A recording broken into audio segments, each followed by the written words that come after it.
Hoy la enseñanza tiene por título los 10 mundos, o los 10 estados, los 10 reinos.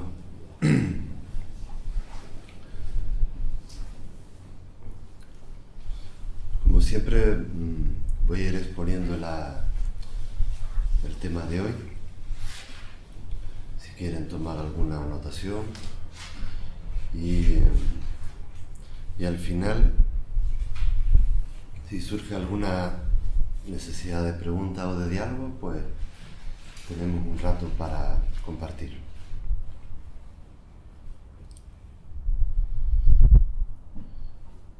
Tendríamos que situarnos entre el 538 y 597, en la llamada escuela Tiantai o Tendai, porque es la escuela que clasifica la experiencia humana en los llamados 10 mundos. O sea, la escuela Tendai se la conoce como la escuela de la terraza del cielo, porque este apodo le viene de una montaña ubicada en una provincia que se llama Zhejiang, que fue el epicentro del budismo asiático.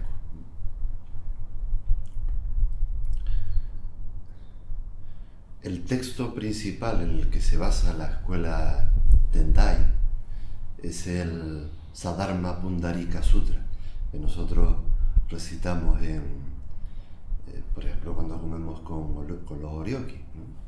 Es el sutra del loto, y en japonés se lo conoce como el Myoho Rengekyo. Dice, el Myoho Rengekyo se me suena un poco más. Quizá porque a partir del siglo XIII hay un maestro, llamado el maestro Nichiren, que se enamoró, profundizó en este sutra, y este sutra concretamente forma parte de la llamada escuela de la Soga Gakkai internacional, ¿no? Se basan en este texto. Nosotros deberíamos estudiarlo mucho más, porque el Sutra del Loto está fechado entre el 150 y el 250 a.C. y es una de las obras fundamentales del budismo mahayana, el budismo en general. Entonces merece que lo tengamos en cuenta como practicantes y que estudiemos. De hecho, la enseñanza de hoy está extraída de los principales paisajes que se recogen en este sutra, y como digo, a partir del siglo XIII, o antes incluso con la escuela Tendai, se va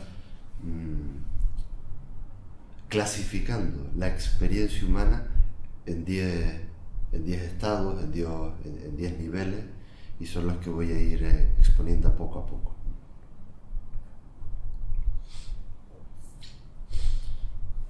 De entrada hay que decir que en las antiguas escrituras budistas, los 10 estados, en japonés se llaman Jikai, Hikai, al principio fueron considerados como lugares físicos, y cada lugar físico además tenía sus propios seres y sus propios habitantes.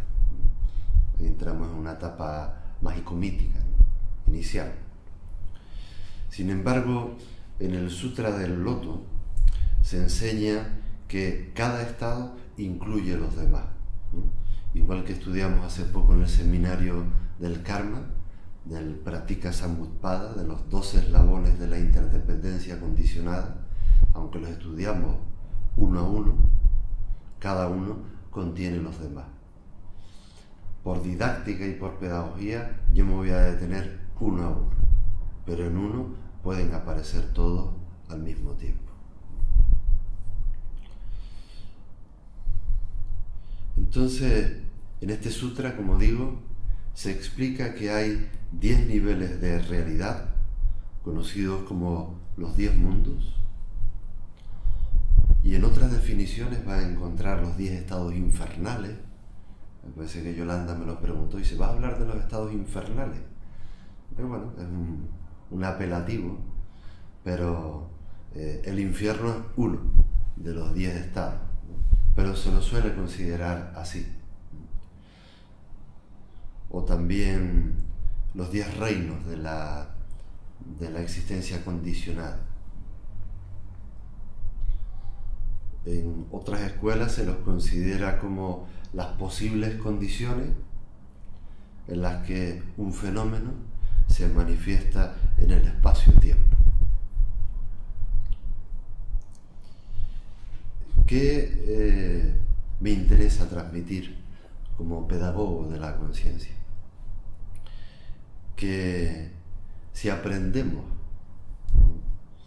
a desentrañar, a profundizar, a integrar, a comprender lo que conlleva cada estado, vamos a vivir mejor. Por tanto, es un nuevo mapa que en este caso los maestros damos a los practicantes para caminar de manera coherente en este tránsito que llamamos vida-muerte. Es decir, existen 10 posibles escenarios para expresar los sentimientos de una persona. ¿Eso se entiende así de entrada?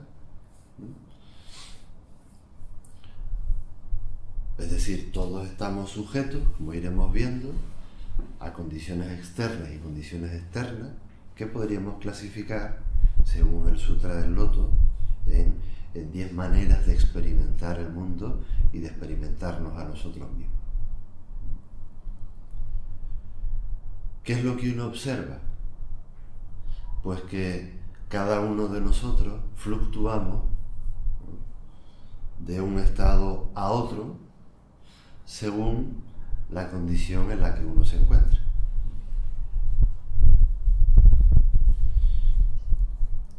Por eso es importante entender que las enseñanzas de este sutra van más allá de la categoría social a la que pueda pertenecer una persona,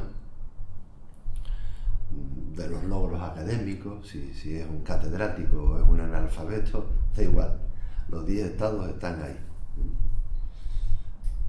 O si eres más rico o más pobre.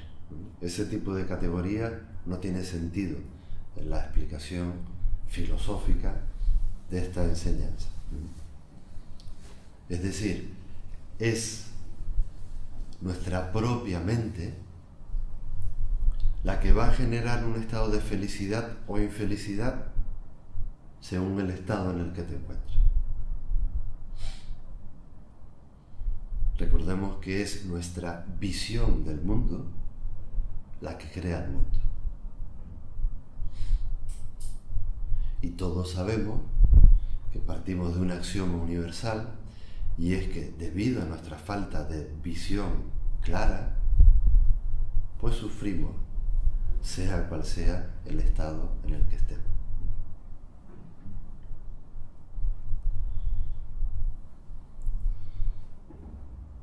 Pasado este preámbulo, los 10 mundos son, voy del inferior al superior, pero por una cuestión pedagógica, como estaba diciendo. Por lo general se los divide en 2 grandes reinos. Los 6 primeros pertenecen al reino del samsara, es decir, estamos sujetos al cambio permanente.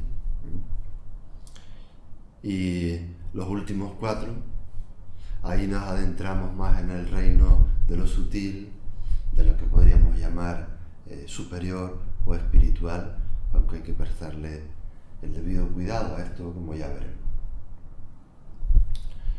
El primero es el mundo de los infiernos. El segundo es de los espíritus hambrientos. El tercero, el de la animalidad. El cuarto, el de los seres combativos. Están caracterizados por la ira, como ya veremos, o el odio. el quinto pertenece al reino humano, como veremos, seres con capacidad de estar en calma y tranquilidad. Y el sexto, pero está condicionado al cambio, sería el ámbito más sutil, en el que, por ejemplo, aparecen los arcángeles en la tradición judío-cristiana, los devas, que son seres benevolentes y así muy bondadosos, tanto en el hinduismo como en el budismo. Son una especie de semidioses. En todo eso pasamos nosotros. Mi intención es explicar cada uno de ellos. Y los cuatro siguientes, el primero es el de los que escuchan la enseñanza, se llaman los auditores. Los siguientes no solo los que escuchan, sino los que abren la comprensión intuitiva en su ser, es decir, los que despiertan por sí mismos. El noveno son los bodhisattvas y el décimo los budas. Entonces vamos a verlo en detalle, uno a uno. ¿Se oye bien?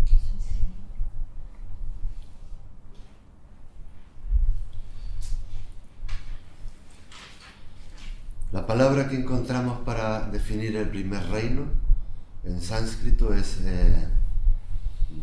Naraka. Naraka, es el infierno. Y se traduce por prisión bajo tierra, según lo que he estado preparando. Pero no es la misma visión que se tiene en Occidente de lo que consideramos el infierno, por varios aspectos, concretamente por tres. Uno no es enviado a Naraka por un juicio divino final. Uno no vive en el infierno porque alguien superior te dice: "Pues al infierno, a expiar ahí las culpas", ¿no? O segundo, al que va después de la muerte. Y por último, la estancia en Naraka no es eterna, pero en ocasiones suele ser muy larga. Entonces, para que nos entendamos, dice: "Ay, maestro, ¿usted lo puede explicar mejor?". Ayer comenzó a meditar un practicante en otro lugar que estoy dirigiendo práctica de meditación, y no pasó medio minuto en que apareció todo su infierno personal. Era incapaz de conectar con su cuerpo, con la respiración. Parecía un jiribilla, ¿no? Y algo le picaba por dentro, ¿no? Entonces fue impresionante, ¿no? Era una meditación como esta, ¿no? De 15 minutos. Yo creo que no hemos estado en el infierno, ¿no? Había bastante paz, bastante sintonía aquí, pero bueno, ya somos meditadores avanzados. Pero seguro que todos hemos padecido algún sasen infernal, ¿o no? Pregunto, ¿no? Por ejemplo, Pamen Pereira, nuestra hermana de corazón, la que nos regaló el Safu de piedra, que es una escultora, una artista maravillosa, tiene una obra preciosa, ¿no? Es un tapiz, ¿no? Hecho a base con mechero, ¿no? Simplemente es la figura de alguien en sasen completamente ardiendo en llamas, ¿no? En la flama de la pasión, ¿no? Entonces los principiantes, nada más llegar, se encuentran con el infierno no de sasen, porque la meditación no duele, sino a quién le duele y qué es lo que le duele a uno. Y muchas veces nosotros mismos caemos en el reino de Naraka cuando sentimos como si fuera un fuego, ¿no? que prende no sé, de los que tengan cabello, ¿no? Es una expresión que se usa en Oriente. O como una corriente eléctrica. Yo espero que me entiendan, ¿no?, de lo que estoy diciendo. Es que no es un lugar mágico mítico, es una realidad. Entonces, cuando uno se experimenta en el primer estadio de este sufrimiento, ¿no?, la emoción es de angustia, ¿no? Uno quiere salir, uno quiere huir, corriendo, pero a toda leche. El problema es que cuanto más corras, más se aviva el sufrimiento, ese infierno. Por eso es tan importante la quietud y aprender a relajarnos profundamente en una respiración larga y profunda, con mucha generosidad. Porque es la clave para que uno vaya aceptando poco a poco su propio infierno.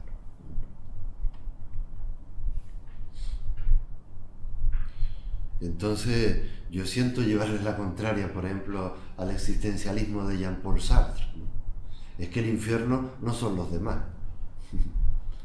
sino que es uno mismo el que crea la realidad subjetiva de lo que está aconteciendo, ya sea en el exterior o ya sea en el ámbito de lo privado.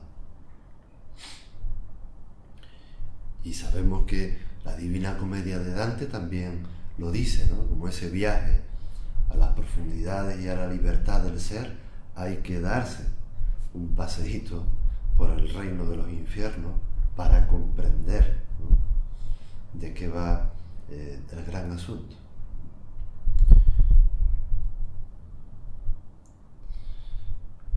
Entonces, la mentalidad del infierno se correspondería a un estado de extremo terror en algunas ocasiones, o de angustia, de desamparo emocional, como que en el fondo sientes que te falta algo.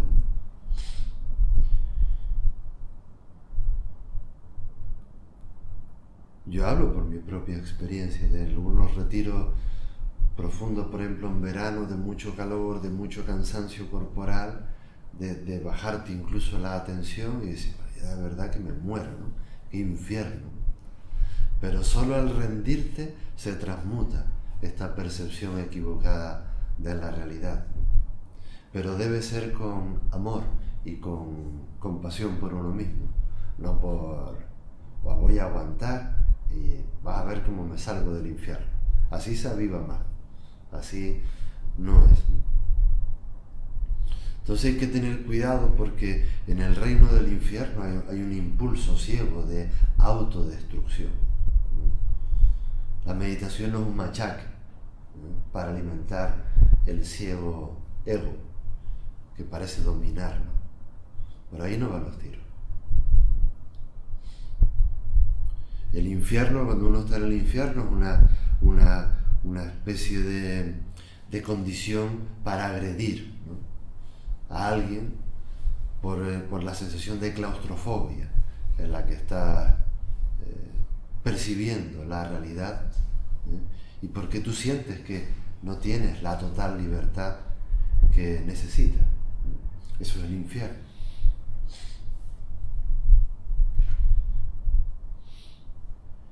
Entonces la persona se cabrea, y las mandíbulas quieren morder. Menos mal que están todos quietos en Sazen, que no se pueden mover, pero a más de uno le gustaría levantarse y darle un mordisco o al que tiene que tocar la campana o al maestro para que se calle, ¿no?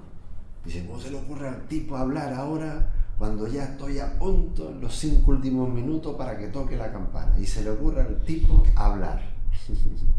¿Nos entendemos? Eso se hace adrede. Para putearlos un poco, es así. Para que vivan el abandono, ¿no?, a través de las palabras y que puedan respirar. La ira es interesante cuando surge, porque es una pasión muy poderosa. Lo que pasa es que está dirigida con la intención de destruir. Y surge cuando alguien se cree separado del resto. Se siente aislado, como digo. Esa es la angustia, ese es el horror vacui, ¿no?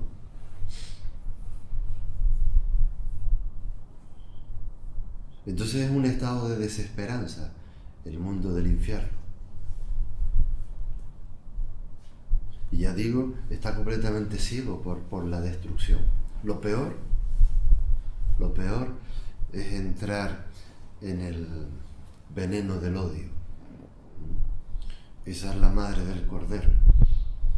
Esa es la emoción más visceral, más infernal a la que podemos caer los seres humanos, porque es una fijación mental, corporal, excesiva, dirigida contra algo o alguien. Y es tremendamente destructor y dañino para uno mismo, porque pasa factura, por supuesto, en tu cuerpo, en tu mente y en tu corazón.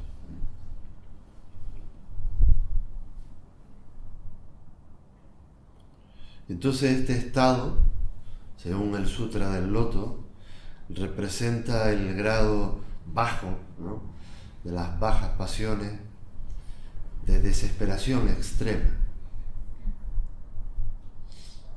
Y como digo, el odio, ¿no?, es uno de los más limitadores junto al miedo, que te hacen perder por completo la libertad de acción.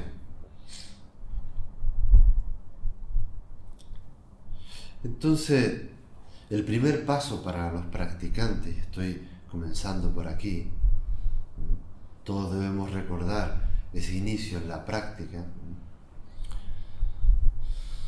El primer paso es tomar conciencia de reconocer nuestros propios demonios interiores,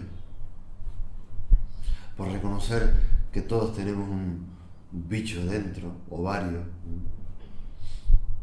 un terrorista, o varios, y que dejemos de darle sentido, porque no lo tiene. No darle alimento. ¿Por qué? Porque el infierno no es real. Es una ficción creada por una falta de presencia. Pero, insisto, caemos ahí muchas veces. Saben que el gran aliado para contrarrestar la ira o la agresividad es una respiración tranquila y en este caso una quietud del cuerpo. Porque la quietud, la respiración y el silencio te permiten acceder al antídoto natural del infierno, que sería un estado de gozo sereno. ¿Este está entendido? El segundo es el hambre.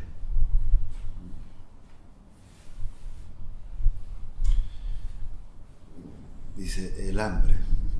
El hambre es un anhelo intenso de compulsividad, de avidez permanente, de conseguir esto o lo otro. Algo hablamos. Entonces, cuando uno está ansioso y acelerado, aparece este estado. Nuestra sociedad es muy neurótica. Hay mucho espíritu hambriento. Y en nosotros mismos también. Entonces está caracterizado por esto, por la ansiedad compulsiva. Comida, fama, sexo, poder, múltiples relaciones. O por ejemplo, ustedes que ya quieren la iluminación. Dice, ya yo quiero ser maestro. Hambre.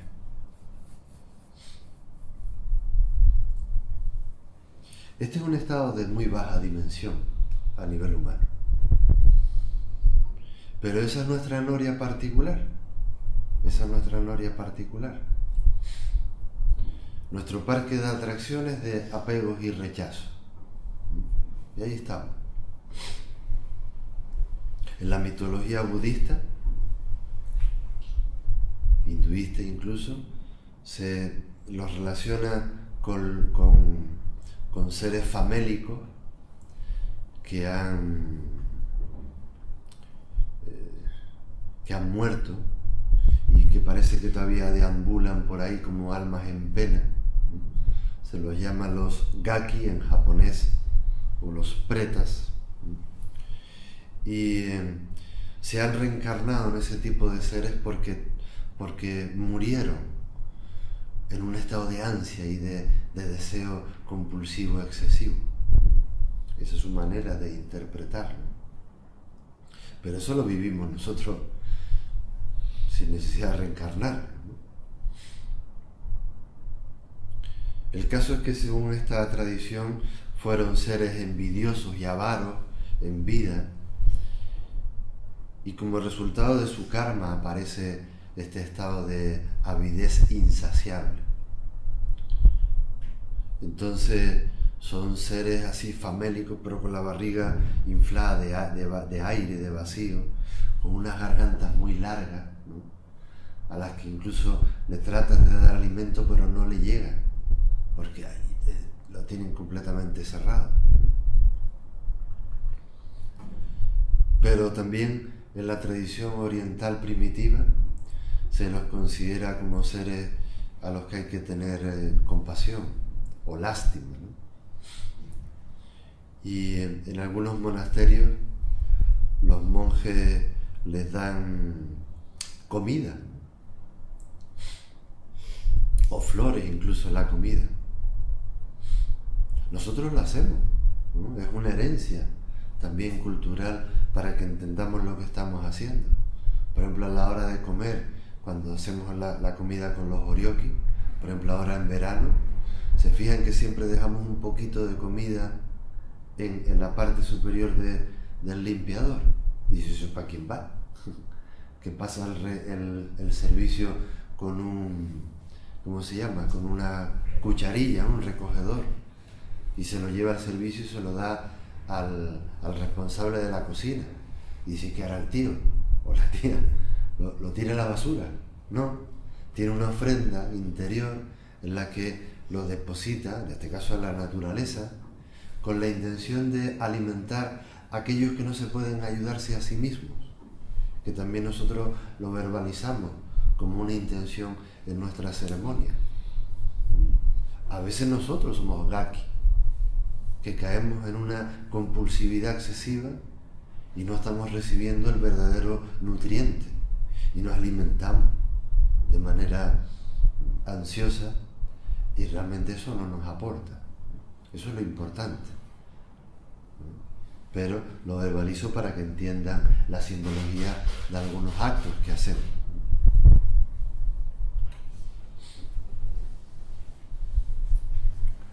Entonces, ustedes analícense cuando parece que nunca tienen suficiente.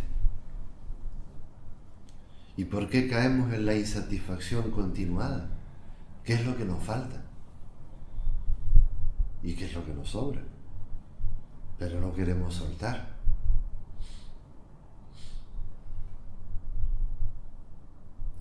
Cuando caemos en este estado, la persona está atormentada por la poca habilidad que tiene, la lentitud incluso, ¿no?, para conseguir cualquier objetivo. ¿Por qué? Porque no está energéticamente tonificado, está fuera de sí. Es decir, estás a merced de tu ansia y además no la controlas. En cualquier caso, los deseos no son ni buenos ni malos. De hecho, el mundo del deseo no lo puedes suprimir. Pero de lo que sí te puedes ocupar es de no entrar en el reino del apego. Y esto es muy importante. Porque aquí está el quid de la cuestión.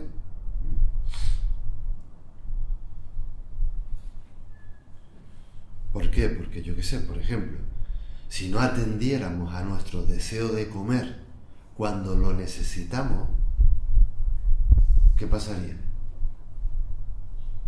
Te mueres de hambre. Otra cosa es comerte una pizza y dices, otra. Y una cervecita. Y ahora el martini. Y ahora el no sé qué. Y entramos en un juego de avidez compulsiva que no tiene sentido. Entonces hay que encontrar un equilibrio entre el impulso del deseo y entender qué es lo que verdaderamente necesito y alimentarlo. Pero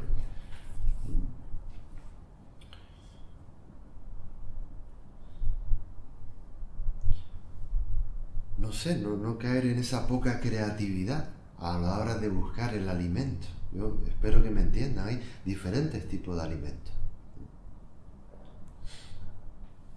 Pero cuando los alimentos caen en el dominio, digamos, de la esclavitud compulsiva, ahí hay sufrimiento.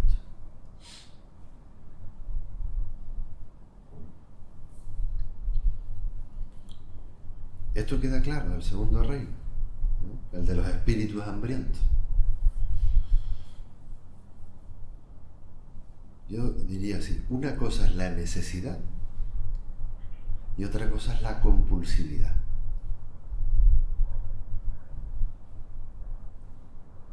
¿Dónde está la diferencia? Entre la avidez y la nutrición. Hay que apelar a la propia sabiduría interna y hacer algo por ello.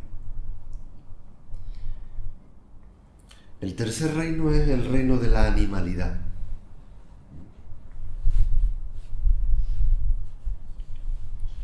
Este reino se caracteriza por motivaciones basadas en obtener, en ganar, a costa de todo. Ganancias o pérdidas inmediatas. Y es completamente irracional, está fuera de la lógica, cuando actuamos como animales. Como estúpidos. La estupidez es propia de los animales, en este sentido. En el que, como no tenemos dos dedos de frente, y ni siquiera tenemos en cuenta el pasado o una proyección intuitiva a lo que se supone que va a suceder en el futuro, entramos en un estado de oscuros instintos. Entonces la conciencia, por ejemplo, del practicante entra en un estado muy borroso y salvaje, diría yo.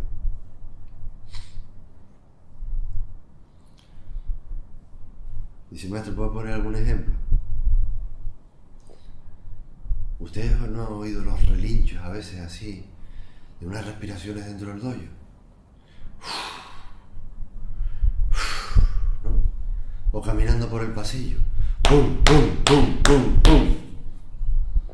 Ahí sale el potro que tenemos dentro, ¿no? O algunos muerden. O arañan, ¿no? Eso lo digo yo.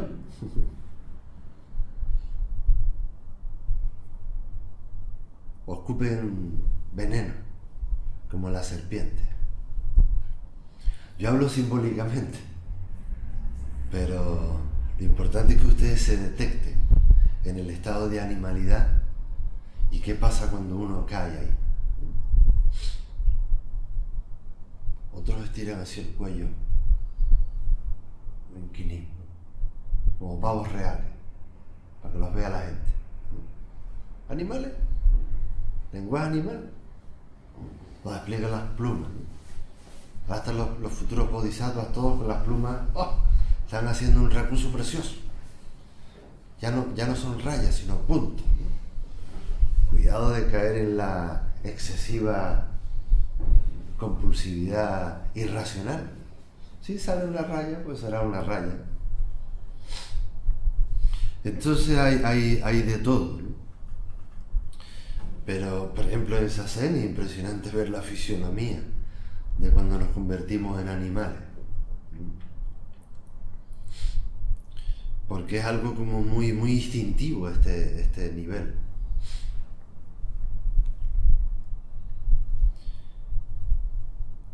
Entonces, cuando uno cae en el mundo de lo animal, como decía antes, ahí no hay moral, ni lógica, ni razón que importe. Es la ley del pez chico se come al grande. Perdona, ¿qué paso yo? Ese es el reino de la animalidad. Entonces, jodido, porque uno no vacila un instante. Y si hay que debilitar al otro, se hace. Ese es el animal, el Brutus, que todos tenemos dentro. Todos. En resumen, es el estado del miedo al fuerte y el abuso al débil. Ese es el animal, el estado animal. El cuarto estado, según el Saddharma Pundarika Sutra, es la ira. Es el reino de los asura, de los espíritus combativos.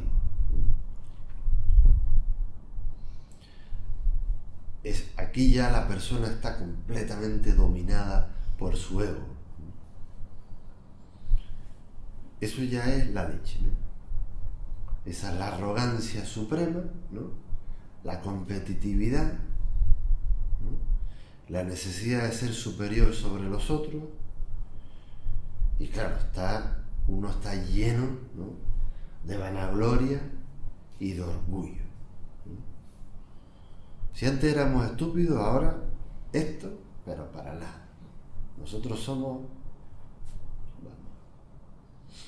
el top, ¿no?, los más importantes de la saga.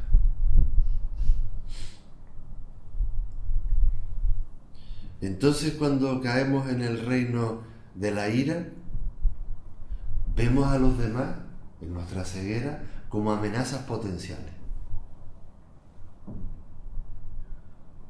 Entonces, ¿sabes cómo se nota? El ceño fruncido, es muy típico. La voz ronca, ¿no? El lenguaje acusador, el dedito levantado, todo el lenguaje corporal es muy interesante, ¿no? O el puño cerrado. Yo voy a dar un cachete a que te odio. Este es el mundo de la competitividad, es fuerte. Es que cuando caemos aquí son... Y yo más, ¿Cuántas sesiones has hecho, Agustín, este año? Pues yo una más. ¿Tú cuántos hacen aguantas sin moverte? 40 minutos. Yo 42. ¡Vivo! ¿No? Entonces todo el reino de no sé, hay que tener cuidado. Me parece que algunos practican un sasen como para las próximas Olimpiadas de la Iluminación, o yo no sé, ¿no? Los number one.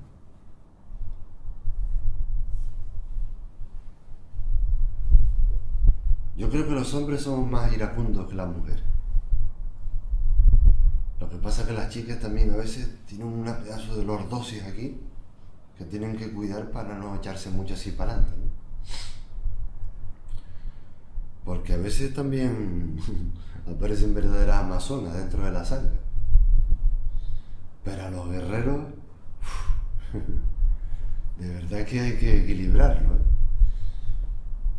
Mira que es bonito levantar un grupo humano como el que estamos haciendo. Pero, ¿se los cuento o lo perciben? Llevamos 5 reinos nada más.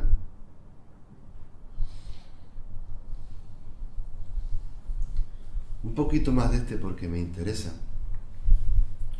Es que superficialmente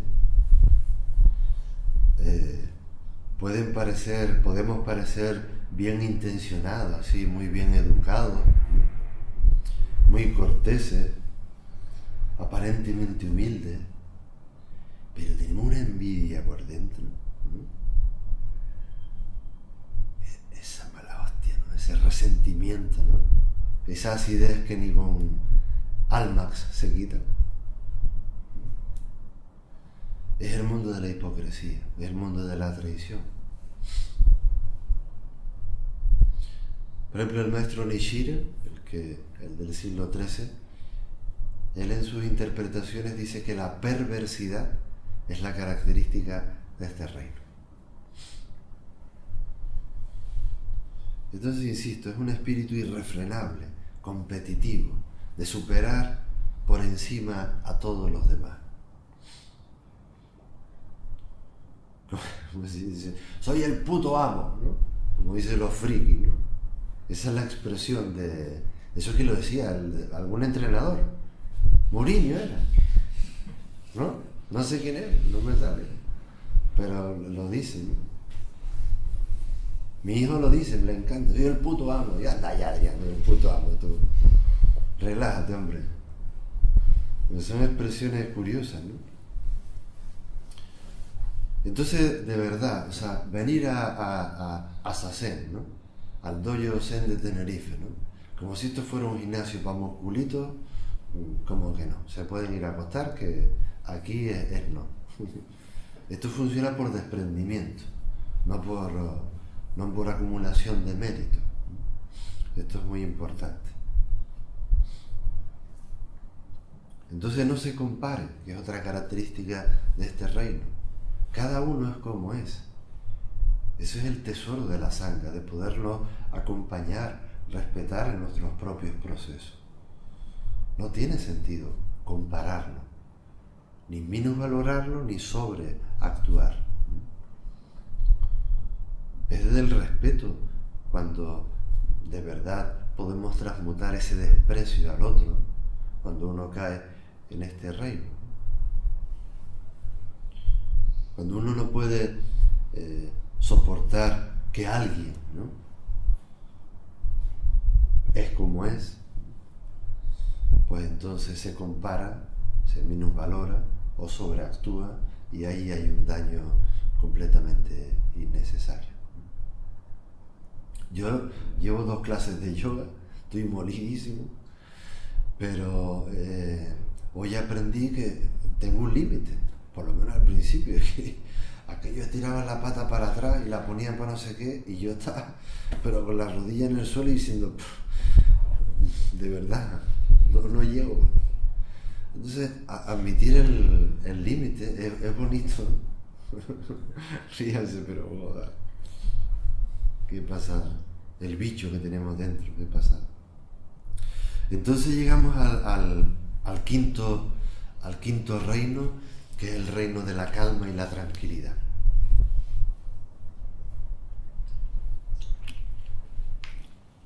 Lo que me interesa es que, no sé si van viendo, que nosotros pasamos de un estado de conciencia a otro, fluctuamos, como decía al principio de la enseñanza, dependiendo de la situación subjetiva en la que uno se encuentra. Entonces, cuando uno no tiene un soporte estable de la atención, el movimiento por estos reinos se puede convertir en algo infernal, ¿no? Pero no tiene por qué serlo. Tú puedes mantenerte en un estadio determinado y trabajar con eso, porque tú llevas las riendas, ¿no?, de la experiencia meditativa, ¿no? Tienes un soporte. Entonces, gracias a la perseverancia, gracias a una motivación correcta, gracias a un trabajo humilde y simple como el que trabajamos, uno va aprendiendo cuál es la actitud justa en cada uno de estos estadios. Incluso de el que voy a hablar ahora, porque podría ser muy goloso. Dice, ay, es que estoy en un punto de tranquilidad, que lo que no quiero es volver a la vida cotidiana. Error.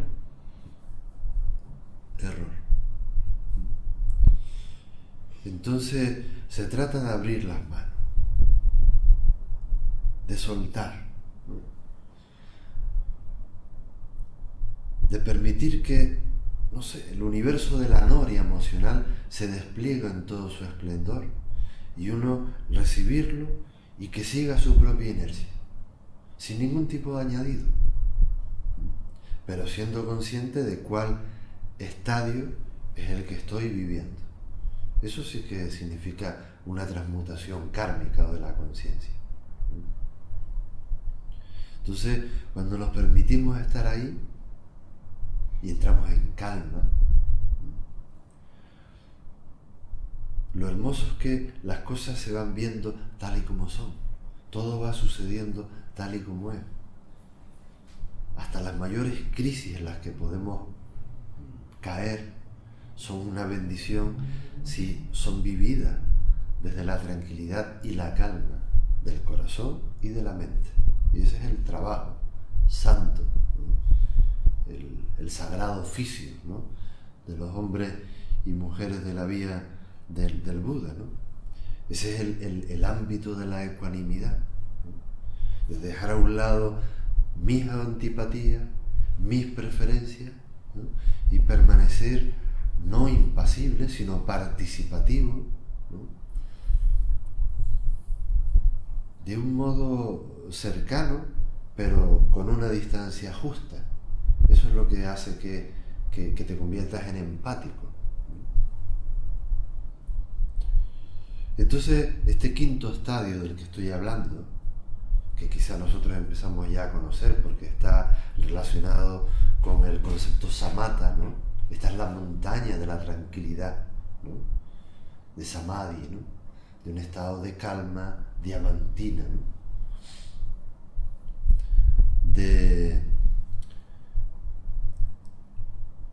de discernimiento, ¿eh? Porque cuando uno está realmente tranquilo, comienza a ver las cosas como son, empieza a profundizar en su verdadera naturaleza y hay una comprensión que surge de este estado de profunda tranquilidad interior. Como dice un sutra, ¿no?, exteriormente hay quietud, pero internamente hay movimiento. Ese equilibrio tan bonito es muy propio del ámbito humano, según el Sutra del Loto. Por eso es famosa la leyenda de que es muy difícil en el universo nacer en tanto que forma humana, ¿no?, o en este estadio humano, que es la historia esa de la vieja tortuga tuerta, ¿no? La conocen, que vive en el fondo de un océano y que sube a la superficie a coger aire cada 100.000 años, ¿no? Dice que es más fácil que esa tortuga, que casi ni ve, al subir arriba entre su hocico por un flotador que está en la orilla del océano. Eso es más fácil que nosotros nacer como seres humanos. Entonces hay que darle la importancia que requiere esta existencia de calma, de tranquilidad, de ecuanimidad, de empatía, a sabiendas que nuestras sombras muchas veces nos llevan a los infiernos, a la avidez, a la ira, a la compulsividad. Entonces, este es un estado en el que uno se capacita para diferenciar, ¿no?, esto de lo otro. Es una capacidad sintética impresionante. Se abre muchísimo el tercer ojo, la intuición, y eso te lo da la práctica. la práctica contemplativa no manipuladora. Entonces, en este estado, uno es capaz de controlar temporalmente los impulsos. Temporalmente. Porque después de deshacer los sábados nos damos unos pedazos de desayuno que no vean. Y qué ricos son. Si no convertimos eso en un estado hábito, en un hábito no saludable, sino simplemente porque nos permitimos estar ahí, pues está bien. Ese es nuestro autocontrol. ¿Se entiende este quinto? Iríamos al sexto, que es el reino, como dije al principio, de lo débico, de lo sutil, del éxtasis. Pero incluso este está sujeto a la ley del cambio. Entonces, cuando uno va profundizando a lo largo de los años en la práctica y se ha dejado ya de pelear con Sazen, con el maestro y con la sangha, está todo en calma, uno accede a un estado como de beatitud, ¿no? ¡Ay, qué buen rollo! ¿No? ¡Qué buen rollo hay en la comunidad Luz del Dharma! ¿No? Ahora. Y a ver cuánto nos lleva la cosa, ¿no? Pero en este estado es bonito porque uno está más flexible, más lúcido, ¿no? Más libre en definitiva.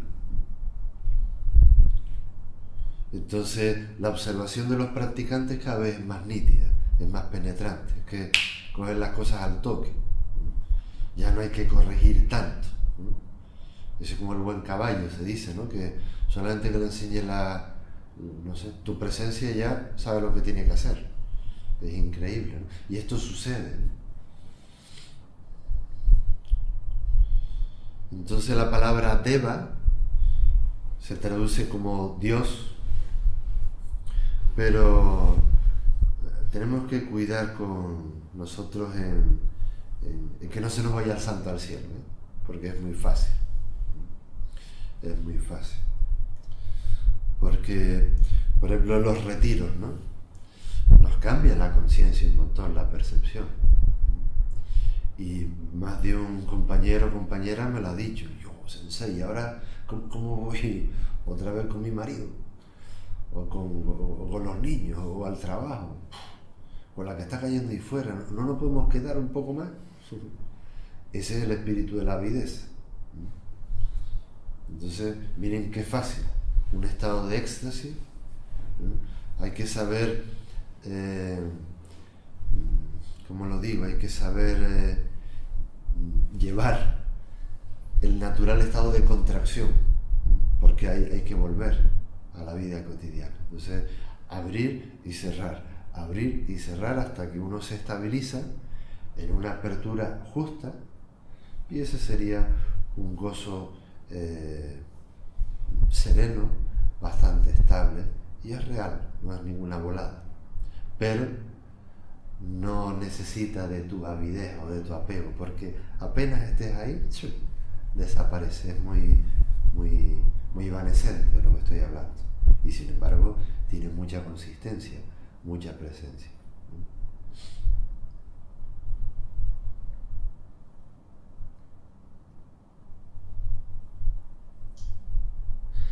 Hasta aquí serían los 6 estados inferiores. Y como digo, todos están basados en el cambio. Todo. Y entonces el Sutra del Loto habla de 4 estadios nobles o superiores que representa en el practicante la aspiración o el anhelo, el deseo sano de vivir con integridad y con libertad interior. Entonces hay una profunda motivación en el practicante, que los pasos son los que escuchan el Dharma, son los auditores, ahora lo explico.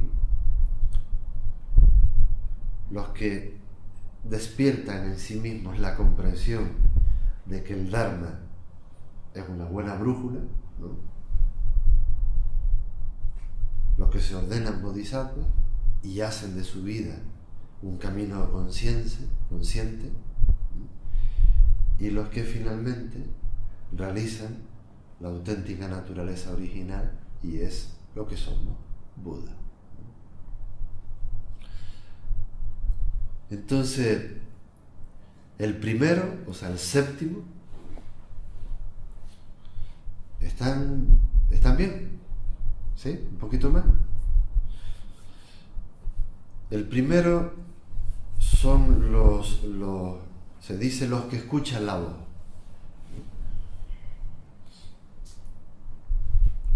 Literalmente es uno que escucha. De manera más genérica podría traducirse como un discípulo o una discípula, en nuestro caso del Buda o del Buda Dharma. O aquellos que están en el camino, que ya reconociendo todo este estado de los 6 estados inferiores, ahora tienen la firme determinación de tomar refugio en el Buda, en el Dharma y en la Sangha, ¿no? Y ahí hay un paso adelante, ¿no? El Buda como maestro a seguir, es decir, tu propia sabiduría interna, el Dharma como la enseñanza de la propia vida, y la Sangha como vivir en la interdependencia de todos los seres. Entonces son seres con una sensibilidad más aguda, más fina hacia las enseñanzas de cualquier camino espiritual, pero lo trasladamos al nuestro. Y el impulso de estas personas es que de verdad de corazón quieren y apuestan por una transformación en sus vidas. Entonces nosotros solemos decir, cuantas más veces escuchemos el Dharma, mejor. Cuantas más veces nos sensibilicemos, mejor. No para adquirir un nuevo dogma o catecismo o profesión de fe, sino para que vaya apareciendo esa sensibilidad exquisita, ese anhelo de corazón que te lleve a acceder al siguiente estadio, que sería ya el de poner el personaje o el ego al servicio del Dharma, ¿no? No el Dharma al servicio del personaje, que es distinto. Entonces, cuando surge esa búsqueda de la verdad, porque uno escucha, no sé si entiendes, es como si escuchara un sonido que te va calando y das el siguiente paso, sería el 8º nivel, podríamos llamarlo como el de la autorrealización. Es decir, los que se despiertan a la causa, o a la ley de la causa y del efecto. Por ejemplo, las personas que comprenden la ley del karma, por ejemplo, estudiando y practicando el Pratityasamutpada, que ya lo dimos el otro día.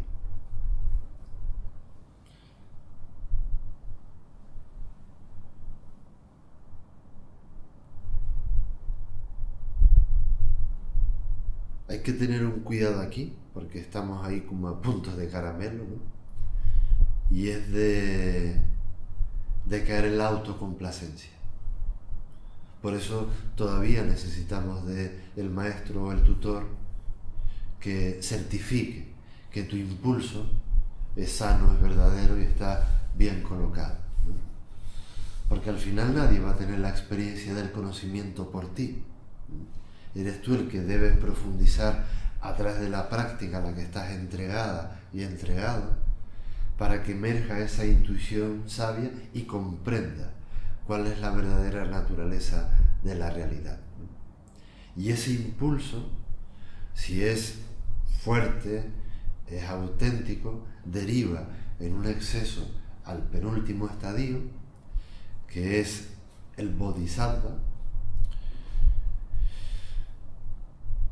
al que todo el retiro del verano le dedicaré especial atención porque es una formación específica para entender este 9º estadio del Sutra del Loto, ¿no? Pero sabemos que es simplemente un impulso tierno de querer compartir de todo corazón esta práctica que tú escuchas, ¿no? Pero que la tienes completamente integrada, que está transformando tu vida, ¿no? Que te reconoces en tu sombra en los 6 niveles anteriores, pero que estás diciendo: yo me rindo, ¿no?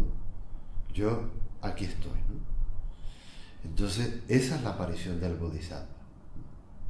Entonces es el amor a pie de calle, es un servicio altruista. Pero claro, un Bodhisattva pide al espíritu, o sea, se abre al reino de lo intuitivo, ¿no? Y esta idea, por decirlo así, universalista, está presente en todas las tradiciones del budismo, no solo en el Sutra del Loto, sino en todas las tradiciones espirituales hasta llegar a nosotros. Por eso es un momento como cumbre. Es la evolución de la conciencia de los practicantes, porque una vez aquí, Bodhisattva, de hecho, es ya el 10º nivel. Es Bodhi, es Buda, pero Sattva realizado. Y el 10º estado del Sutra del Loto sería simplemente reconocernos en la naturaleza de lo que verdaderamente somos.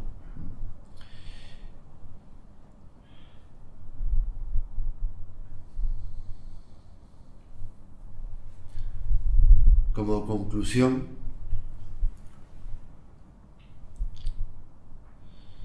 es importante recordar que la budeidad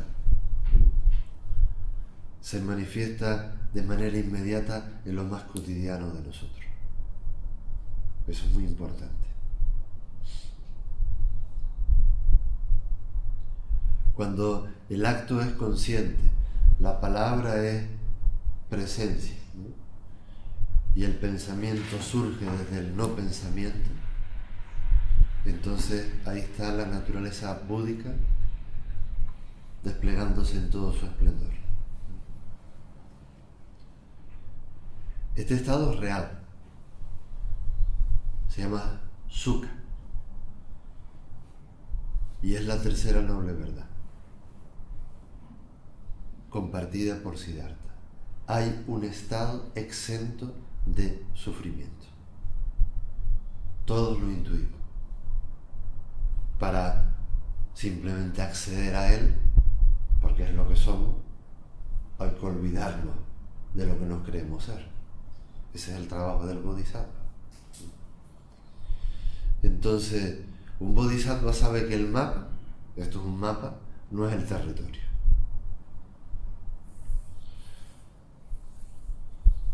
Pero es un recurso necesario para poder caminar y reorientar permanentemente la experiencia. Esa es nuestra condición humana. Esa es nuestra condición humana. Y como dijo el maestro Keisan Jokin en su obra Recomendaciones para la práctica de meditación, Sazen, meditar, es únicamente iluminar el propio espíritu y comprender su esencia fundamental. Esto significa, dice el maestro, descubrir nuestro rostro original y revelar su constitución básica. Esa es la práctica. Eso es lo que tenemos hace tantos siglos y lo que estamos compartiendo ahora.